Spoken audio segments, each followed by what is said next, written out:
O Tiago, no capítulo 4, ele dá aqui uma lista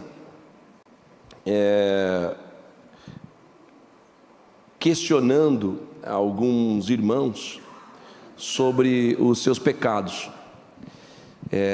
O Tiago, ele está pregando com muita ousadia, porque a igreja, o povo de Deus, estava se deixando levar por desejos ilícitos, por desejos que eram contra a vontade de Deus.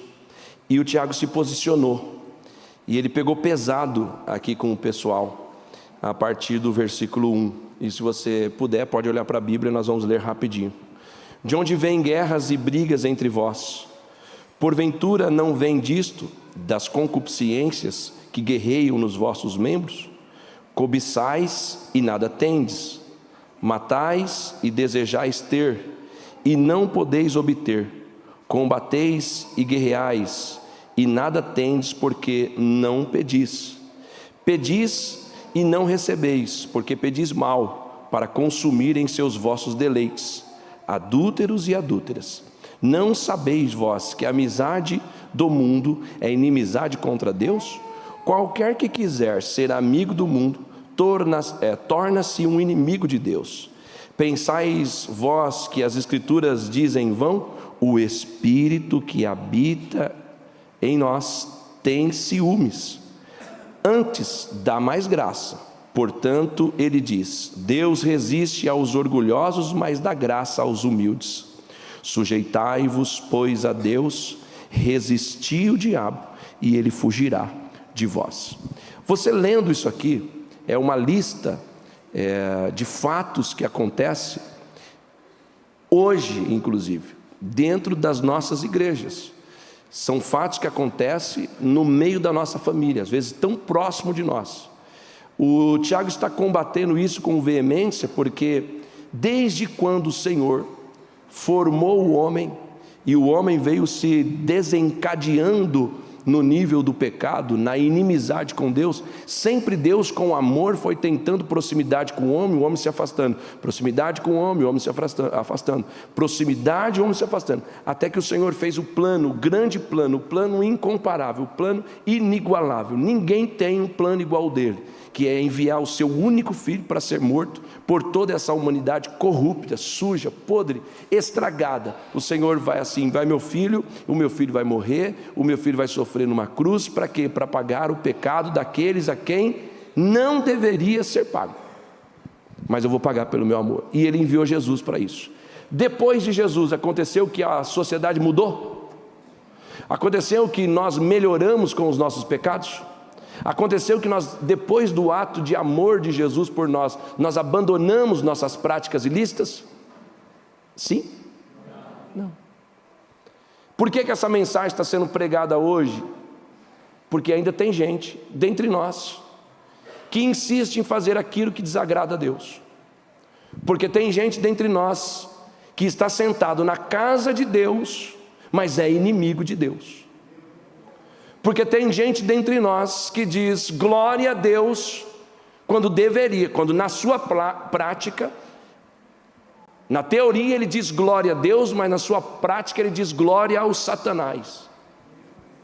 Então essas pessoas estão aqui hoje, porque senão essa mensagem não viria.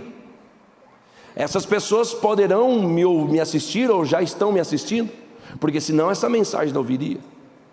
Nós vivemos em um tempo de hipocrisia religiosa. Por que eu vou à igreja? Porque eu me identifiquei com aquela igreja. Alguns estão se identificando com a igreja, mas não se identificam com o Deus dela. Se identificar com uma instituição é uma coisa, e se identificar com o dono da instituição é outra. Todavia, eu não posso te apontar, porque pecador também sou. Eu não posso te apontar e dizer você sim, você não, você sim, você não. Outro dia descobriram que no Ministério de Louvor tinha uma pessoa que estava cantando uma música aí secular e etc, etc, etc, etc. Aí disse que, nossa, porque agora, como pode assim, uma pessoa que a gente viu cantando uma música secular, está em cima do altar e pregando, ou seja, cantando e tal, tal, tal. Não, para cantar tem que se santificar. Aí eu concordo plenamente, eu prego isso para eles aí no Ministério de Louvor. Só que daí surgiu um pontinho para mim colocar a igreja para pensar. E você? Você pode vir cantar de qualquer jeito?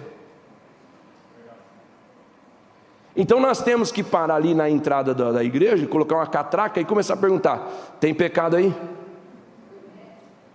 Ah, eu tenho. Essa semana eu ouvi um Zezé de Camargo e Luciano, então fica fora. Então fica de lado. Tem pecado aí? Ah, tem. Essa semana hoje mesmo, eu já vim aqui, vim falando mal das pessoas, vim murmurando. Então você não entra, porque aqui é só lugar para santo. Quem está comigo? Tem como nós fazermos isso aí? E Jesus ensinou nós fazermos isso aí? Não.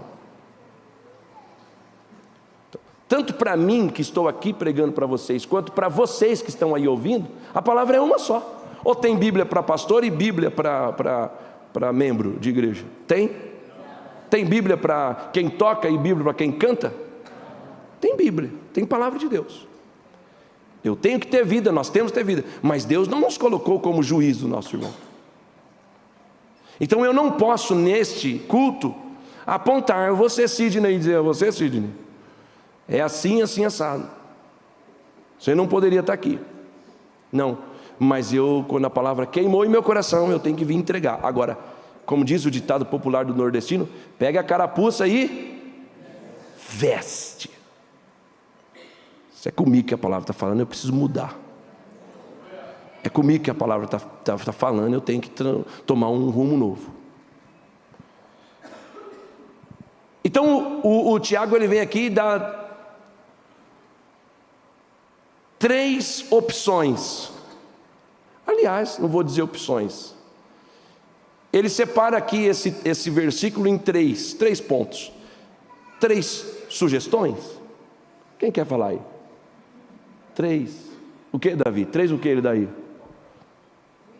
3 dicas. Ok. Primeiro, sujeitai-vos. Diga, sujeitai-vos. Segunda, resistir. E terceiro, fugirá. Então, ele dá 2 dicas na verdade, e a terceira é o resultado. Beleza? 2 dicas ele dá, e a terceira é o resultado das 2 dicas. Primeira dica: sujeitai-vos, pois, a quem? A ninguém mais, ninguém menos que Deus. O que é o Aurélio? Quem conhece aí o Aurélio? Levanta a mão. Pouca gente conhece o Aurélio.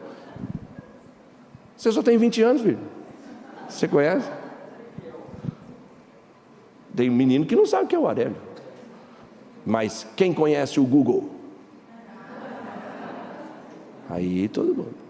Nós aqui, os tiozinhos, somos da época do Aurélio. A gente pegava lá e ia pesquisar o que significava a palavra. Nós somos da época da biblioteca. Ah, irmão, biblioteca não era de Deus não, irmão. A gente tinha que ir na biblioteca, falar com o bibliotecário, o livro de determinado assunto, ele jogava um monte na nossa mesa, a gente tinha que, achar Pedro. Depois Isaac, dormir o cão. Porque ele não veio no culto domingo, ele estava dormindo. Colocar o papel em cima da mesa, Isaac, e aqui copiar alguns trechos, fazer resumo, etc, para entregar para o professor. Vocês têm inteligência artificial. Faz tudo, inclusive deixar o cara burro. É verdade, irmão. Porque ou você pesquisa e cresce no conhecimento, ou você fala para o Google: o que você quer? Faz um texto para mim assim, assim, assado. O professor fala: que menino inteligente.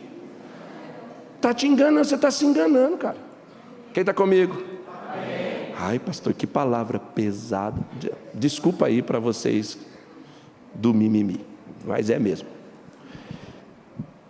Então, segundo Aurélio, sujeitar significa reduzir a sujeição, tornar-se sujeito, subjugar, tornar obediente ou tornar dependente, conformar-se ou obedecer. A palavra então está dizendo, numa aplicação do verbo que está no imperativo, sujeitai-vos, ou seja, obedeçam, dependam de quem? Então o texto nos intima em primeiro lugar a sermos obedientes a Deus e andarmos na conformidade da sua palavra. O primeiro livro de Samuel, capítulo de número 15, não precisa ir, versículo 22, fala sobre sacrifício e obediência. Qual é melhor e o que Deus agrada, o sacrifício ou a obediência? Obediência. Tenho insistido em falar isso aqui. O sacrifício, ele é bom. Para quê? Para diminuir a carne, por exemplo, um sacrifício, um jejum, para diminuir a tua carne, para o teu espírito ficar mais forte, para a tua carne ficar mais fraca, para você deixar de cumprir os deleites, os desejos da carne, as concupiscências da carne, para você estar mais forte no espírito, às vezes para pregar, às vezes para cantar, às vezes para ministrar, às vezes para pregar para alguém, às vezes jejuando por alguém, etc, etc, etc. O sacrifício é elevado, mas um sacrifício sem obediência vale nada. Não vale nada. Se um pai pega um menino desobediente e o pai falou para não fazer tal coisa, não faz, não faz, não faz, ele faz aquilo lá que o pai falou para não fazer, mas depois ele vem com, sei lá, com um saco de cimento nas costas. Diz, não, pai, peraí, ó, eu desobedeci, mas eu vou subir uma escada aqui com esse saco de cimento para o senhor ver o sacrifício que eu faço, só para o senhor entender que eu faço o sacrifício. O que o pai vai falar? Não, meu filho, você vai se machucar. Você vai pegar esse saco de cimento, vai dar problema nas suas costas. Você vai ficar sem comer em jejum, no sacrifício, o seu organismo vai sentir, vai te fazer mal, só vai te fazer mal. Quem está comigo? Benefício nenhum, só vai te fazer mal. E pai, então eu queria fazer um sacrifício só para te mostrar, pai, ó, eu sei pular, eu vou pular daqui para o senhor ver que eu... Não pula, não precisa pular, não precisa mostrar sacrifício para mim, você tem que mostrar obediência. Então o que o Tiago está dizendo aqui é claro, sujeitai-vos a ninguém mais, ninguém menos que a Deus. Aí ele vem e fala outra dica, resistir ao diabo, e o Aurélio diz que resistir é oferecer resistência, não ceder, opor-se, fazer face, fazer frente, defender-se, recuar-se, negar-se, não sucumbir, sobreviver, subsistir. Tudo isso são os adjetivos. Sem obedecer a Deus, sem andar em santidade e em novidade de vida, sem oração, sem jejum, sem alimento sólido que é o fruto do Espírito, é impossível resistir. É impossível se opor ao diabo, é impossível fazer frente contra ele. Então, obedecer a Deus e sujeitar a Ele é uma questão de sobrevivência, não é isso? Sujeitar a Deus é uma questão de sobrevivência. Aí ele diz assim, então se você se sujeita a Deus, logo você tem força para resistir o diabo. Quem não obedece a Deus, não consegue resistir o diabo. Agora, quem consegue andar em obediência e resiste o diabo, aí vem o resultado, ele vai fugir de você. Já viu alguém fugindo de outrem? Sim ou não? Sim. Por que alguém foge do outro? Fala aí uma coisa aí. Porque tem alguém devendo para ela, irmão.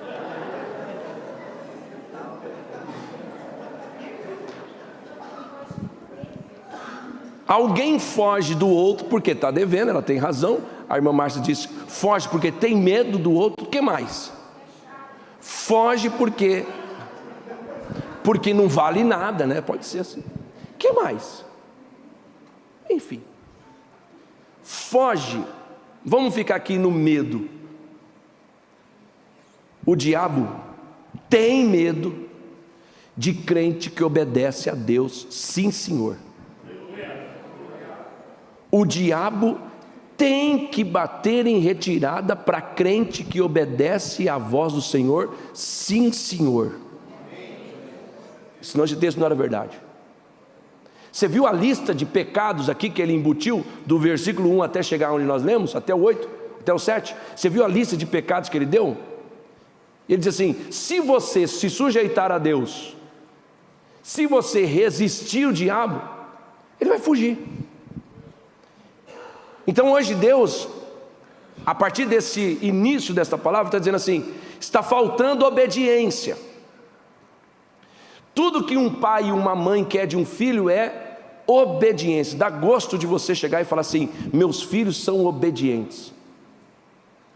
Mas dá raiva de você falar: os meus filhos são desobedientes que só. Não é ruim? Mas é uma delícia falar que é obediente. Os meus filhos são obedientes, e eu falo isso com muita alegria, com muita satisfação. Posso fazer isso? Não. Posso ir ali? Sim. Posso ficar aqui? Não. Posso ir ali? Sim. Posso comer isso? Não. Posso comer aquilo? Não. Sim. Quase sim, tem que falar sim às vezes para quase tudo. Mas eles pelo menos pedem. E se eu não estiver em casa? Eu posso estar lá do outro lado. Eles vão me ligar e falar: pai, eu queria fazer tal coisa. Não é gostoso? Agora, ruim é você ter um menino que você sai, quando você volta, está tudo de ponta cabeça, porque ele saiu, voltou, fez festa em casa, quebrou tudo, trouxe gente para dentro que não deveria, saiu com gente que não deveria, você já avisou para não sair, você já falou para não fazer, e ele, como diz meu pai, quebra o pau no ouvido e vai, e faz, e acontece, e o prejuízo fica para quem? Sempre o pai. Da mesma forma, o meu Deus está chamando a nossa atenção aqui hoje, diz assim: eu quero filhos obedientes. Eu quero ter, permita-me fazer essa expressão aqui, eu quero ter filhos como Jó, de eu poder testemunhar dele, para ninguém mais, ninguém menos que o diabo. Amém ou não? Viste o meu servo Jó? Deus testemunhar de você, irmão. Quem está comigo, irmão? Coisa linda. Eu quero ser obediente ao Pai, para que o Pai tenha alegria, tenha satisfação em me ter como um filho amado. Então diga: sujeitai-vos, resistir o diabo, e ele vai fugir de você. É isso aí.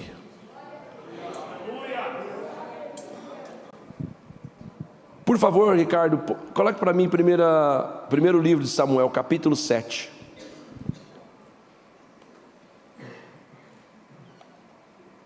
Versículo de número 2 a seguir, até o 4. E sucedeu que, desde aquele dia, a arca ficou em Kiriat Jearim. E tantos dias se passaram que chegaram até 20 anos, e lamentava toda a casa de Israel após o Senhor. Então falou Samuel a toda a casa de Israel, dizendo: escute isso: se com todo o vosso coração vos converterdes ao Senhor, tirai dentre vós os deuses estranhos e os astarotes, e preparai o vosso coração ao Senhor, e servi a Ele só. Servi a quem? Servi a Ele só, e vos livrará da mão dos filisteus. 4. Então os filhos de Israel tiraram dentre si os Baalins e os Astarotes, e serviram só ao Senhor. Um contexto de mais ou menos o que nós estamos vivendo no Brasil. Um contexto de pecado que cheira mal ao nariz de Deus, de sujeira mesmo, de coisas que a mente de algumas pessoas aqui, a saber a minha, não alcança. Um contexto de destruição. Aí o Samuel se levanta e diz assim: gente, vocês precisam deixar de adorar esses outros deuses e servir só ao Senhor, porque se vocês fizerem isso, vocês serão livres dos seus inimigos, do jeito que o Tiago falou aqui no Novo Testamento. Sujeitai-vos a Deus, resista o diabo e ele vai fugir. Então, se vocês obedecer só a Deus, servir só ao Senhor, pode crer que os filisteus vão bater em retirada. Agora, o que é interessante nesse texto é que ele fala de dois deuses, o Baal e a Astarote. O Baal é o Deus, ou era o Deus, para eles responsável pela produtividade, prosperidade e o Deus das colheitas.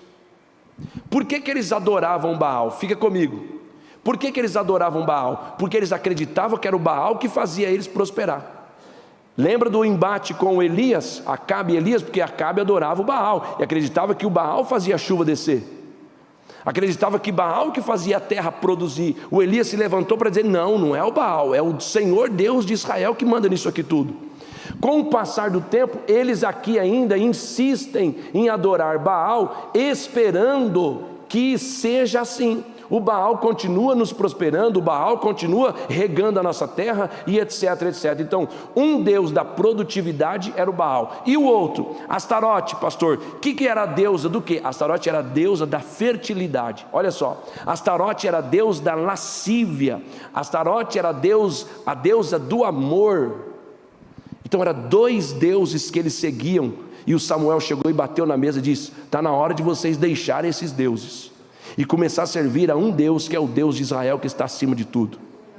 Decidam hoje que Deus vocês vão seguir, porque Baal é mentiroso.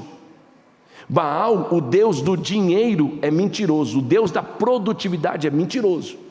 Astarote, a deusa da lascívia, a deusa do amor, é mentirosa, não existe, não tem poder do que vocês estão achando que tem.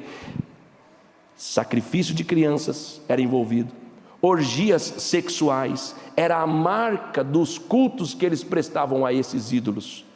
Então, estamos dispostos hoje a expelir outros deuses do nosso meio para que Deus possa agir no meio de nós?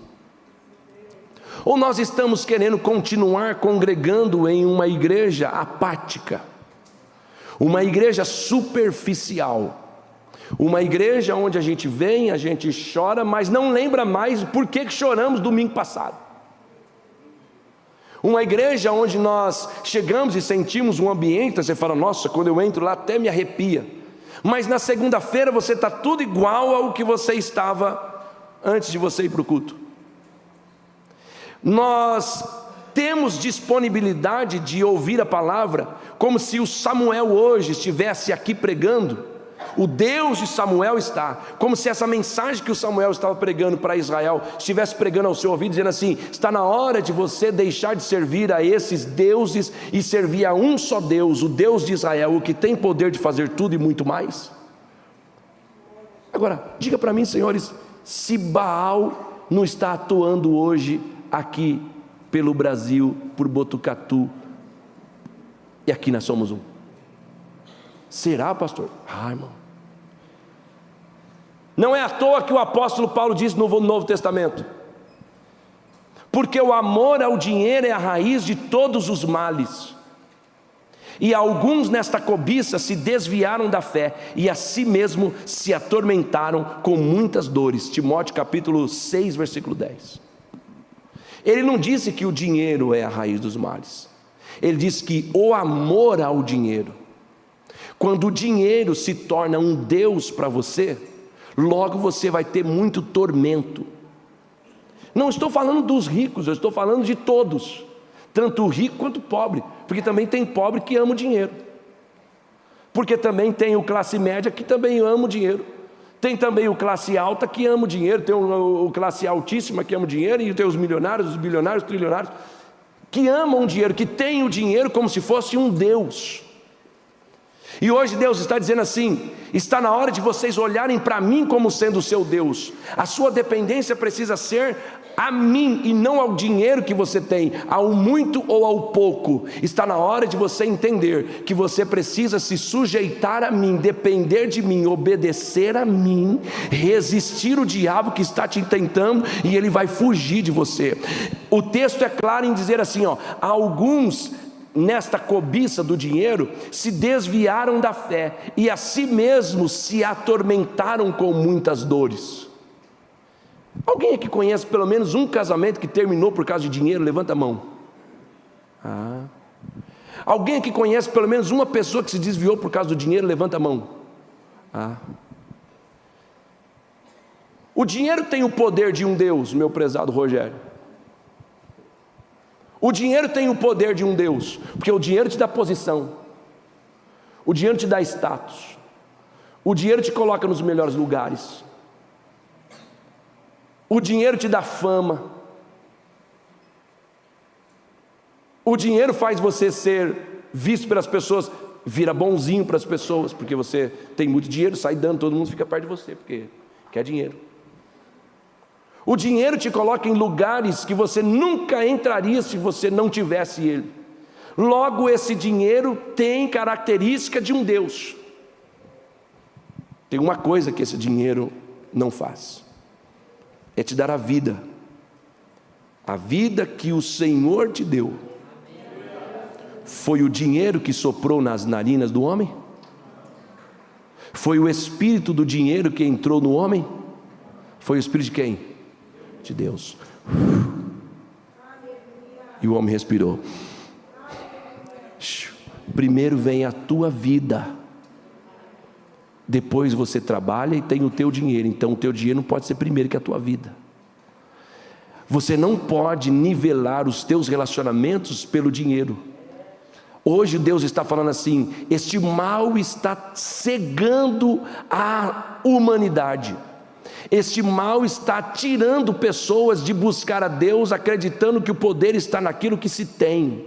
Hoje o Senhor me trouxe com essa palavra para te dizer: está na hora de você servir a Ele só a Ele. Tudo que você tem é a Ele, tudo que você conquistou é por Ele, é para Ele. Todas as coisas que você recebeu, foi Ele que te deu. Está na hora de você reconhecer a grandeza de Deus na sua vida.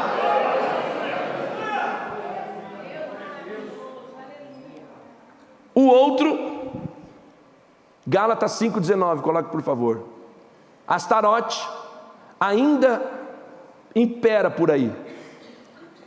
Gálatas 5,19. Porque as obras da carne são manifestas, as quais são prostituição, impureza e lascívia. Essa palavra lascívia significa sensualidade, libidinagem. É a palavra difícil. Libidinagem. A palavra lascívia chama sensualidade. Quem já viu uma família arrebentar por causa da sensualidade? Quem já viu uma família quebrar por causa da sexualidade excessiva? Quem já viu? Você que não levantou a mão já viu e não quer me falar. Diga para mim se Astarote e Baal não está atuando por aí. Está ou não está? Quebrando famílias, quebrando igreja, destruindo a sociedade. Hoje nós estamos vivendo um período tão sujo, que eu tenho para mim que quando o Senhor voltar, aliás, a palavra dele diz mesmo: porventura quando o Filho do Homem vier, achará fé na terra? Porque onde estará o coração do homem quando Jesus voltar para buscar a igreja? Oi, está na hora de você decidir de que lado você está. Está na hora de você decidir que o teu corpo é templo do Espírito Santo.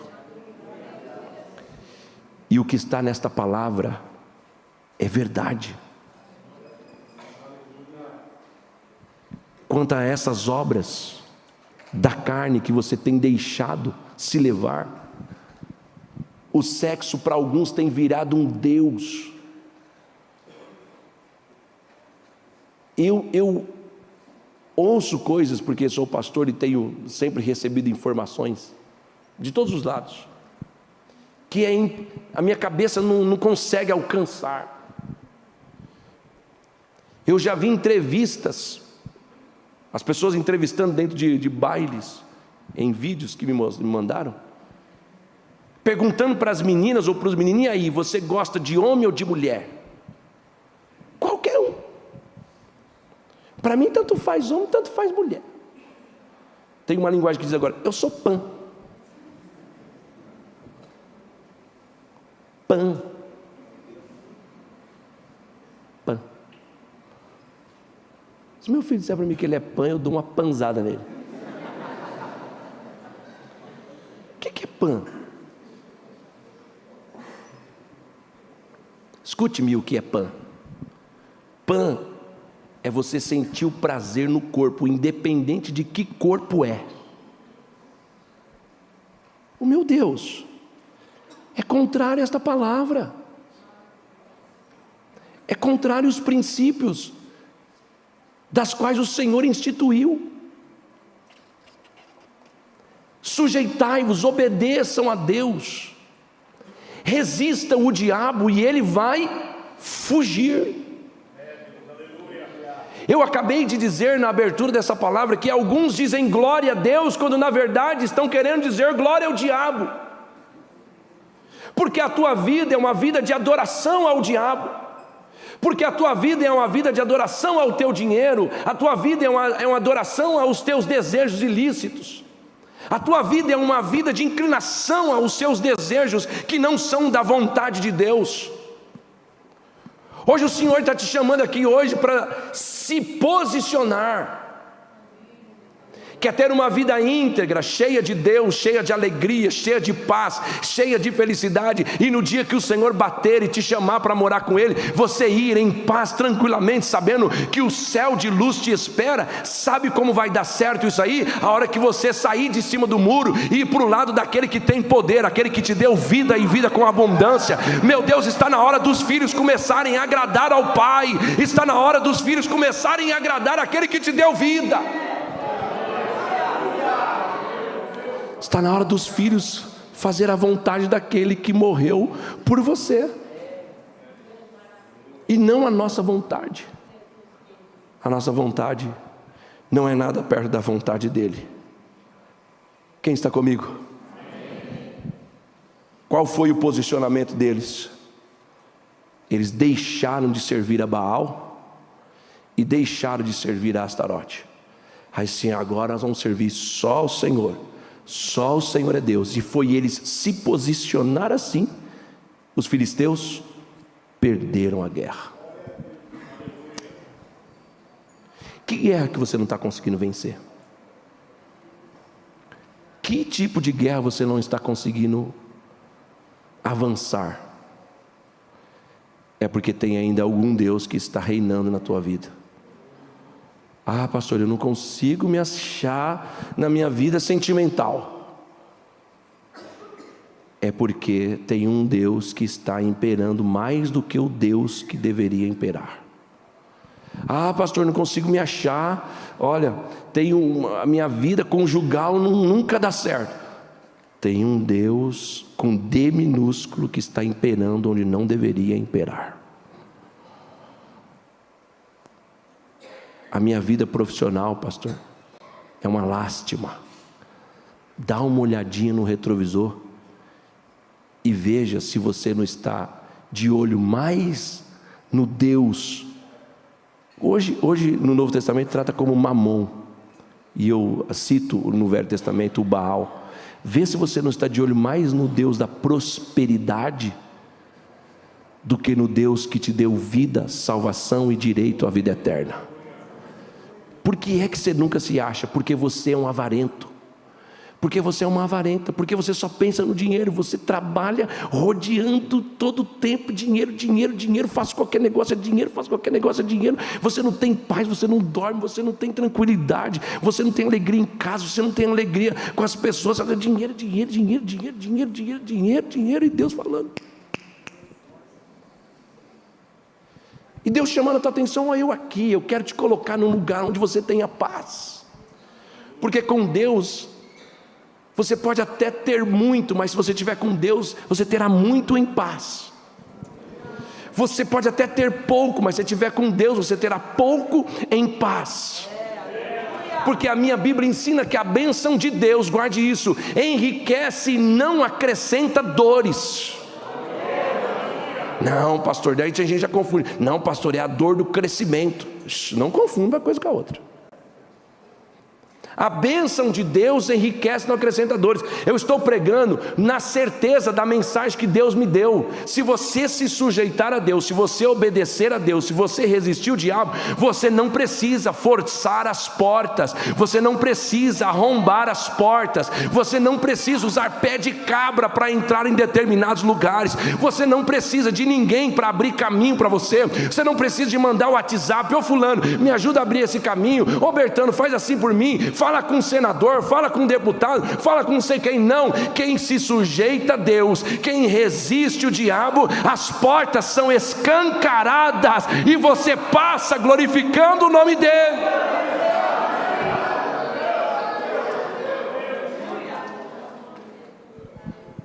É assim.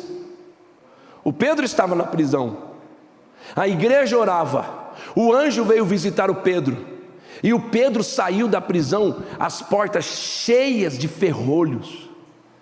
Imagina a porta de uma prisão antigamente, cheia de ferrolho. O anjo só falou: põe a capa aí, põe um chinelo, vem. Eu abro porta.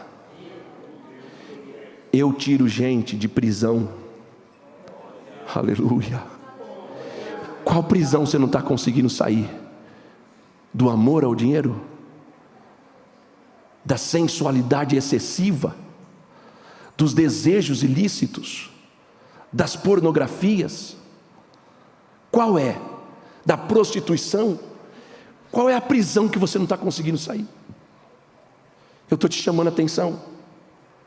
Dependa dele, obedeça a ele, sujeite-se a ele, resista ao diabo. Bom, você acha que o inferno não gritou?